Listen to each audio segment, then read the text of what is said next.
cash flow. Cash flow can kill a job. It can kill a project. It can kill an organization. A job is like a tender, a particular thing you're trying to deliver.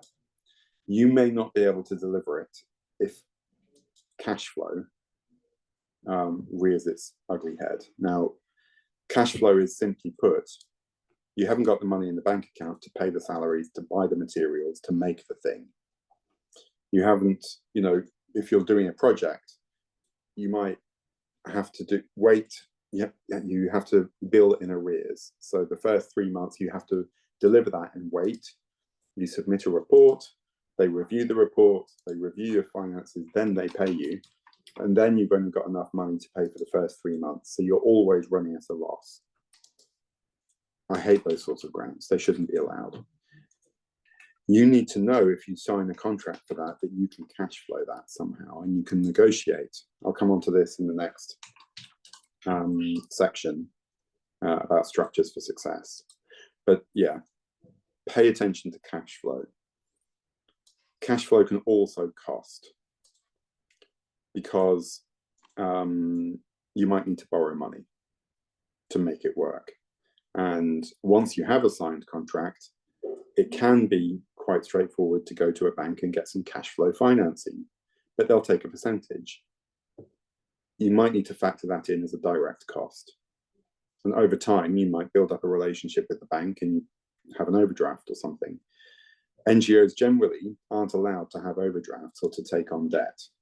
So if you're registered as an NGO, you're in a bit of trouble here. You need to build up reserves using indirect costs that you can eat into. And even that, it has a kind of cost because it has an opportunity cost. And it depends on the interest rates and inflation rates in your country, because you have to have money sat there doing nothing in case you need to cash flow another project. Yeah, payment in arrears should not be allowed on grants. I think I said that before. If you have a project which has 7% indirect costs and they pay you 3 months in arrears after you've incurred the expense, you have an absolutely tiny margin for being able to cash flow the rest of the project. It's really, really a challenge. For some projects, if you're allowed, say, 25% indirect costs, you are able to some extent to use those indirect costs to cash flow, particularly if it's a large grant. But it doesn't get you very far. You know, if it's 25% indirect costs, it might only get you to the end of the next quarter, and then you're gasping for air again. So remember, if your grant or if your project, if your tender has very tight margins, very low margins, very low indirect costs, you are going to need more cash flow. So, you know, keep an eye on that.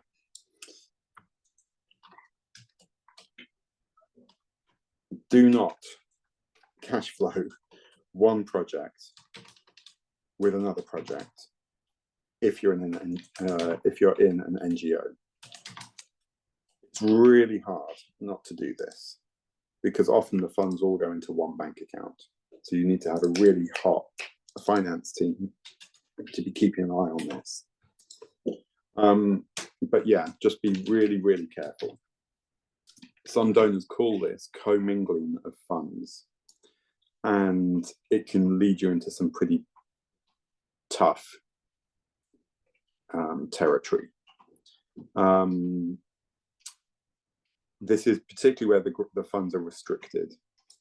So if it's restricted for a particular thing, I mean, the same is true with tenders. That if you're winning one tender to fund another, you're building a pyramid scheme, and eventually it's going to collapse.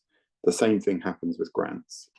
And in an NGO, you might actually be in breach of contract if they find that you're cash flowing another project with the projects from this donor, cash flowing that donor. You might be in breach of contract. So be really careful.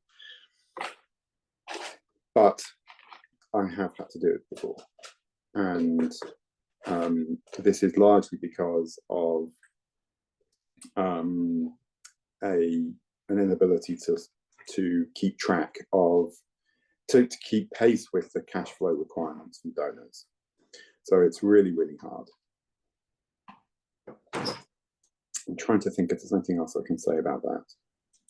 Yeah, so don't cash flow one project with another project.